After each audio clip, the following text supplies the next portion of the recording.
The Phoenix Suns are a complete disaster, an embarrassment in the NBA. You added Kevin Durant, one of the best scorers in league history, and you pair him with Devin Booker. What happens in that scenario? Well, you get to the second round, you lose in 6 games to the NBA champion Denver Nuggets. No shame in that. You decide to go a route where you don't want a point guard on this team. You think that we can play through Bradley Beal, Devin Booker, and Kevin Durant. Well, it didn't work out last year. We saw their fourth quarter numbers were horrendous through the mud. You go into the playoffs, you play the Timberwolves. Some people had you beating the Wolves, and you get swept. So what do you do this offseason to try and improve this roster and turn things around? Well, you go out and get Tyus Jones, who was a decent pickup, but you still have undersized issues at the point guard position in your backcourt. On top of that, Bradley Beal is inconsistent or can't stay healthy. And then you try to, fix some other things, and it just doesn't work out this season. You lose by 38 points to Golden State last night. And it just keeps getting worse for the Phoenix Suns because this offseason, this roster is getting blown up. Phoenix Suns fans, get ready for a long rebuild because Kevin Durant's going to be gone. Devin Booker is probably going to want out of Phoenix, and they're probably going to move off Bradley Beal because he's going to sit around and say, you know what, let's just waive my no trade clause. I want out of this situation. Now, here's what's crazy. The Phoenix Suns set a franchise record for consecutive double-digit losses. You still have Devin Booker on this roster. And this team is atrocious. We thought it was the coaching with Frank Vogel. You're bringing Budenholzer, and same scenario. You lose constantly, and this team is garbage. It's actually worse than last year, which is insane to even think about. And then on top of that, they're going to become the first team in NBA history to exceed $300 million in combined payroll and luxury tax penalties to completely miss the postseason.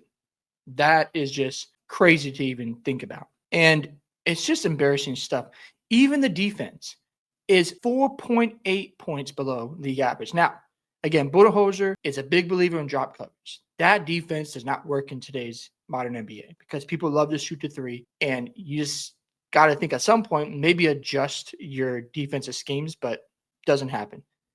And since the All-Star break, Phoenix is 30th in half-court defense and is by a wide margin. The 29th ranked defense is 3.8 points better per 100 possessions. So as you can see here, this team is just bad. Devin Booker said, they asked him a question about, he didn't know where to begin. There's not one thing, one person, one player, or one coach that's the problem. And he's right. When you have a season this bad, it's a bunch of things. The most frustrating part is being that close to a title a few years ago, which again, they were just in the NBA Finals in 2021, and now back to where we are. And that is on the front office. That is on the owner. And you thought it was a good idea to be super aggressive by trading away your depth for another shooting guard who needs the basketball, just like Devin Booker, a guy in Bradley Beal who, yes, they play with John Wall, but again, he works better playing next to a point guard. But you thought, we don't need a point guard. Let's just try this out. And of course, it just doesn't work out. So another thing is Kevin Durant, man. I love Kevin Durant. He's one of my favorite basketball players, but I've been on the record saying I can't defend his legacy anymore. It's just hard to, because ever since he left the Warriors, what has taken place? Yes, you made the second round for the Brooklyn Nets, and you didn't have the services of Kyrie Irving, and James Harden was battering a grade 2 hamstring. However, you got 0 points in overtime of that game against the Bucks. You follow that up with another year where it doesn't work out in Brooklyn. Kyrie Irving has the COVID situation. James Harden gets out of Brooklyn, and now you're left with, okay, let's try to run it back. And Brooklyn was looking really good, and then Kevin Durant gets hurt, gets traded to the Phoenix Suns after Kyrie gets shipped out as well. And then what happens? You come to Phoenix, you get them to the playoffs, they make the second round, they get to 6 games, and after that, you get swept by the Timberwolves, and you're going to miss the playoffs. I'm hoping that Kevin Durant can have one last final run somewhere else. I think he'll do really well with Golden State. I know he doesn't want to go back there. So maybe a team like the Dallas Mavericks, who have an aging roster, an older core, but he's got to go somewhere and just have a good playoff run and be really good in that scenario. Because to be honest, it's hard to defend Kevin Durant. Now, I still think he's a top 20 player all time, but when you're looking at the echelon of players who are above him, like the Steph Currys, the Larry Birds of the world, the Kobe Bryants, he can't be in those conversations. Those are just facts. And I love him as a scorer, but I've always been critical of how he handles the media. I understand the media isn't perfect, especially with the things they say about him and other players. But at the end of the day, too much back and forth. I think focus more on basketball instead of worrying about what others got to say about you. In 95% of these cases around the NBA, the logical approach would be to sell high on Booker, which I think they should do, and who is still squarely in his prime and has a pretty good track record of health. No matter the trading partner, it would allow Phoenix to recoup some draft capital, bringing in one or two established but young pieces and starting from the ground up. So, again, I would just blow it up because why is Devin Booker going to sit around and just wait for a rebuild? I think he is, let me check. I believe he's 29 years old. Let's not check. Let me check his age. 28, I'm sorry. He's going to be 29 in October. Why is he going to stick around? It doesn't make sense. And to be honest, at this point, the Suns just should count their losses and just start over because this roster isn't good enough to even make the postseason. Now, if you want to fire the coach, go ahead. But the construction of this roster is just a mess. And on top of that, let's just say you keep Devin Booker. Bradley Beal and Booker together, they don't fit well.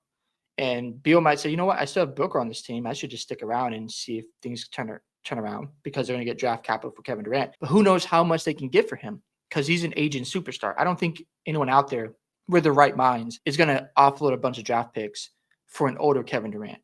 So your best piece is Devin Booker if you're trying to get a major rebuild going and to get some core pieces back. Kevin Durant, I don't think is going to draw the same type of demand because if I'm a team like, let's just say the Boston Celtics, I'm not trading Jaylen Brown for Kevin Durant at this stage of his career. I know I've seen that on Twitter. I'm just not going to do that. So the only logical thing is you get a role player back, a few draft picks, maybe one, because people aren't going to just give up their assets for an aging superstar. So your best case scenario, get a little bit back for Kevin Durant and get a major haul for Devin Booker. And that's the only way I see this rebuild really working out. Because if you hold on to Devin Booker, eventually he's going to request a trade. And you have to hope his trade value is still high enough. For Kevin Durant, you're going to get something back, but not a major haul, especially at his age. And he's had some injuries in the past. So what is the value of me giving you all these assets for a guy who I can't trust to stay healthy? And on top of that, he's getting older in age. Not to say Kevin Durant is not playing at a high level, but I just think teams are going to not pull the trigger on giving up a bevy of assets for an aging superstar. So if the Suns want to do this right, trade Devin Booker as well.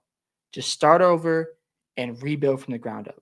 Because if you keep Booker and let's say Bradley Beal doesn't waive his no trade clause, you're still stuck because you're under that contract. And then as Devin Booker gets older, if his trade value goes down, it's just a complete mess. So if I'm the Suns, start over because this has not worked out. It's very unfortunate because I think if Devin Booker and Kevin Durant stayed together and they didn't trade for Bradley Beal, they could have had a much better roster around those two guys. But for whatever reason, the GM and the owner don't know what they're doing. And I understand going for a championship, but you got to construct a roster appropriately that fits around your best players. And they just didn't do that. So yeah, hope you guys enjoyed this video today. I'd love to hear thoughts about the Phoenix Suns disastrous season. Where should they go next? Should they trade Booker and Durant at the same time? Don't forget to like and subscribe to the channel, and I'll see you in the next one.